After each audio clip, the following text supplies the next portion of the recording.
Hey, it's Stuart Sutton at Acre Plus Homes. Hope you're having a great day. I'm going to cover something very specific on this video you probably haven't heard before, and that's the little things. I'm going to cover just a few very small items that can have a big impact. I have been selling homes on an acre or more since 2007 as a specialty, and people ask me all the time, how do you sell a home in a few days or a few weeks after it's been on the market with someone else for months and months and months?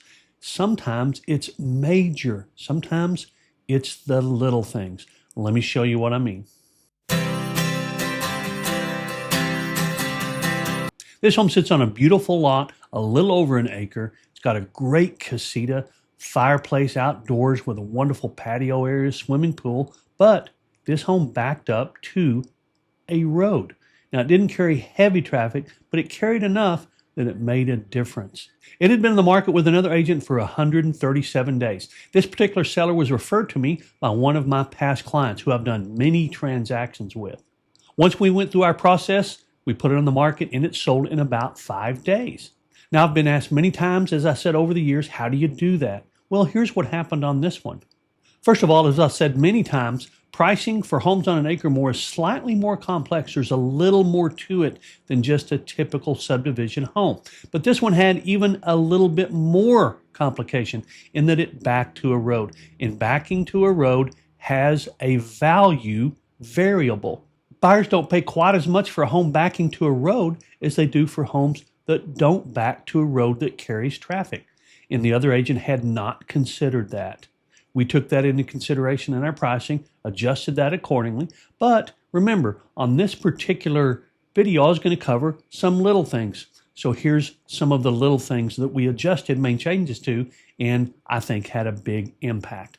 The previous agent in their multiple listing service description basically said, in order to show it, appointment only.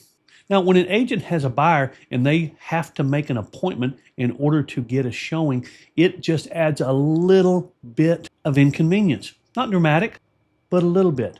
So when you looked at my listing, when I had this home on the market, it said, text Stuart for easy showing confirmation. There's a difference. That may not sound like a big deal, but at first glance, it looks like a challenge to get an appointment versus an easy path to showing a home.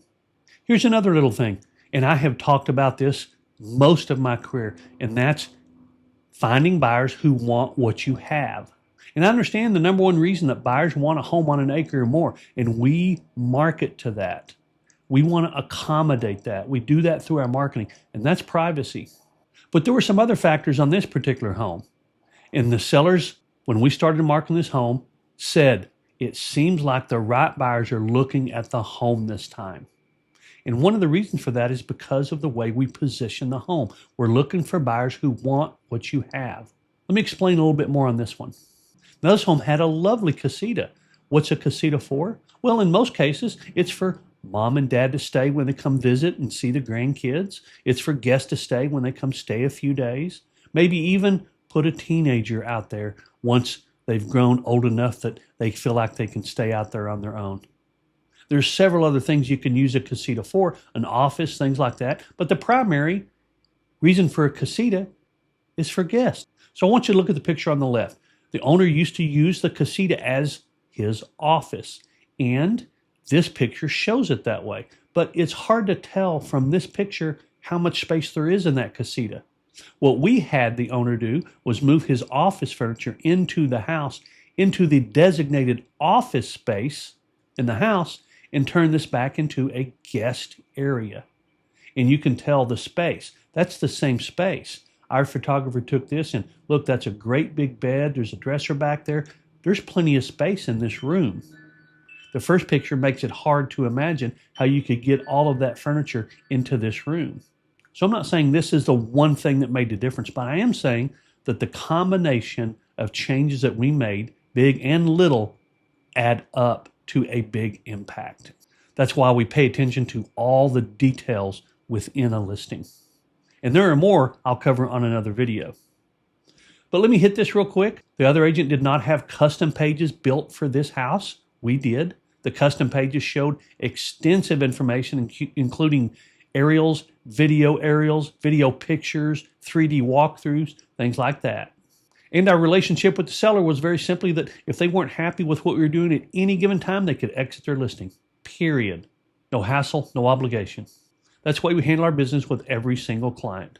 Hope that makes sense. Yes, we can make some big changes like price and condition and things like that, but it's very subtle things that can have a big impact as well. I did throw another video up here for you. This covers some of the major changes that we affect when we put a house on the market that have a big impact on a successful sale. I'll be doing another video on some of the subtleties, so watch out for that. If you like this video, hit that like button and subscribe if you'd like to see more. Remember, it's your choice. Make it a powerful day.